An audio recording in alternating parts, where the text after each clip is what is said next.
د کورنیو چارو وزارت سرپرست وی افغانان پر دین مین خلک دي او د اسلامي ارزښتونو ساتنه خپل مسؤلیت ګڼي.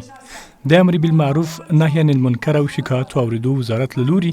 د لوی جرګې په تالار کې د علماو مخورو او چارواکو د همغږۍ په موخه رابلل شوې ګډه ناسته کې د کورنیو چارو سرپرست وزیر خلیفه سراج الدین حقانی ګډون وکړ.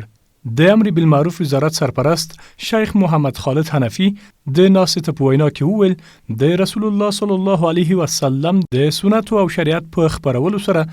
د غربي کلتور او منفي ذهنیت د نفوذ مخنیوي ممکن دی او په خبره دغه وزارت ته د خلکو د شکایاتو او ستونزو اوریدو مسؤلیت سپارل شوی. مکلف دی چې د ولس ستونزو ته رسیدنه او پر حل لارو یې غور وکړي. هر څوک چې شکایت لري په هر ارګان لله الحمد ساختمان نظام اسلامی و امارت اسلامی این مرهن بر اساس اصول اسلام شده همه ساختمان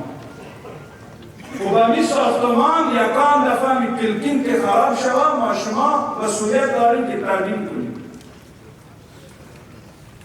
بدون نیست که بخاطر یک تلکین همه ساختمان را از بین ببریم.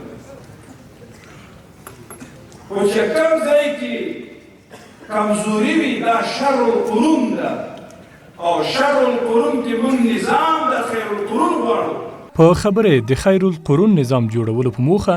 د علماو مخورو او مسؤلینو مشورو او اصلاحي لارښوونو ته اړتیا ده.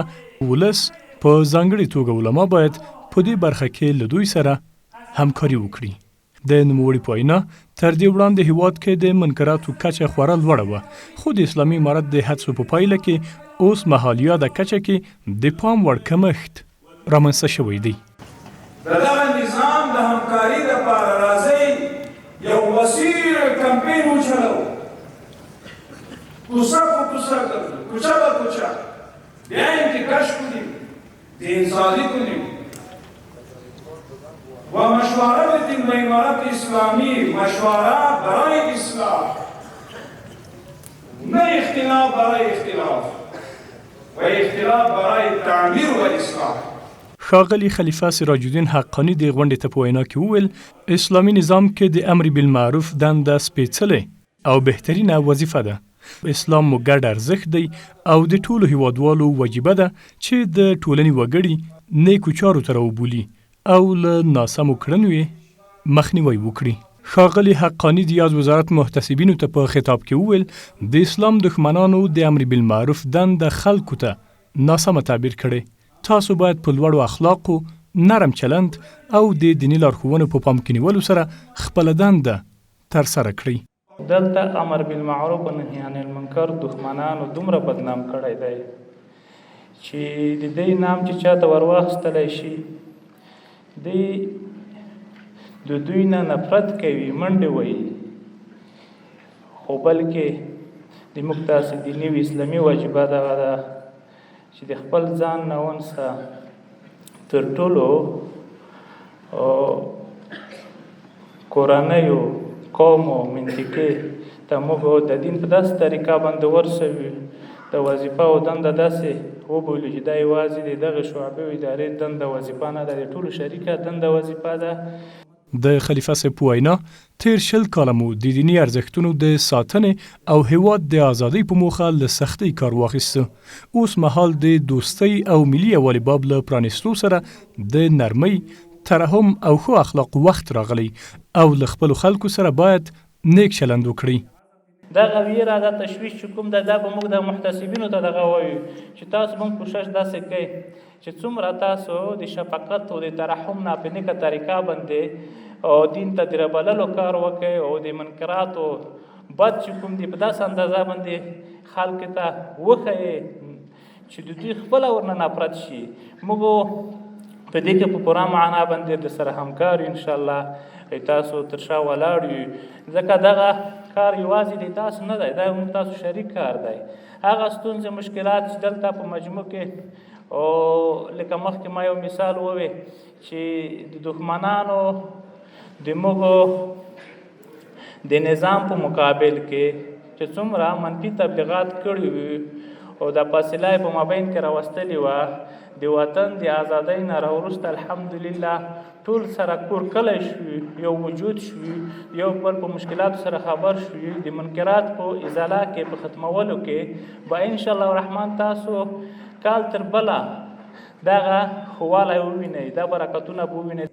خلیفه صاحب جهادي دورې ته په اشاره سره وویل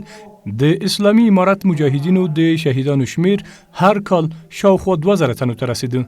همدارنګه بل لوري ته هم درنه مرجوب لاوښته، مګر نن چې امن راغلی د شکرانې پر ادا کولو سربیره باید خپلو خلکو ته ښه خدمت وکړو او د ګیلو پر ځای یو بل ته لاس ورکړو. موږ په کال کې چې خپله احصایه د قربانۍ راخسته د افغانستان د شهداو په د یوه طرف باندې چې زما سره مسؤلیت و د کال به 2500 شهدا صرف مجاهدینو کې راتلل، په یوه طرف کې 2500 3000 په د بل سمت باندې راتلل او په مجموع به چې ټول تلفات او نقصاناتو ته هغه وکوله تر 8000 لا زر نه کم شهدا او د پیښې نه به کم خلک نه طلب هر کال به دغه مشکلات وي. خو چې نن خدای تعالی من راوست، نن راضي نه وي، هر چیرته چې ګوري ګیلې روانې وي، زه د تا نه ګیله کوم ته د ما نه ګیله کوې، د ګیلې په ځای باندې ولې داسې نه کوي چې یو بل سره همکاري وکړي، مرسته وکړي، یو بل مټې ټینګې کړي، ځکه چې زما مضبوطوالی زما کامیابي دی، تا کامیابي دی، تا کامیابي دی، زما کامیابي ده، په مجموع کې دغه ملت کامیابي ده. دغه ګیلې بې ځایه شاکوي، دې په ځای باندې کوشش کوي د یو بل مټې ټینګوي. د کورنیو چارو سرپرست وزیر دغه راز په هرات ولایت کې د زلزلې له امله پر رامنځته شوي مرګ ژوبلې ژوره خواشیني څرګنده کړه. د قربانیانو کورنیو ته د تسلیت مراتب وړاندې کړل او له ملي سوداګرو، بډایه خلکو او مرستندویه بنسټونو یې وغوښتل چې په دې سختو شرایطو کې د خپلو زیانمنو هیوادوالو لاسنیوی وکړي. بله ورځ دلته په هرات کې زلزله راغله، الله جل جلاله د هغه ټولو شهدا او شهادتونه قبول کړي. دا ډېر لوی مصیبت و، ډېر لوی غم و. اوس هم موږ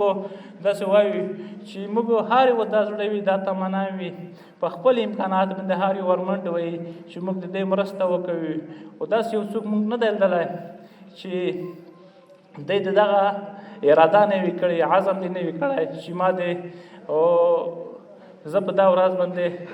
څه کومک او نصرت ونه کړم. په دې خاطر باندې چې اوس لکه دغه ناورین او مصیبت چې د هرات ولسونو ته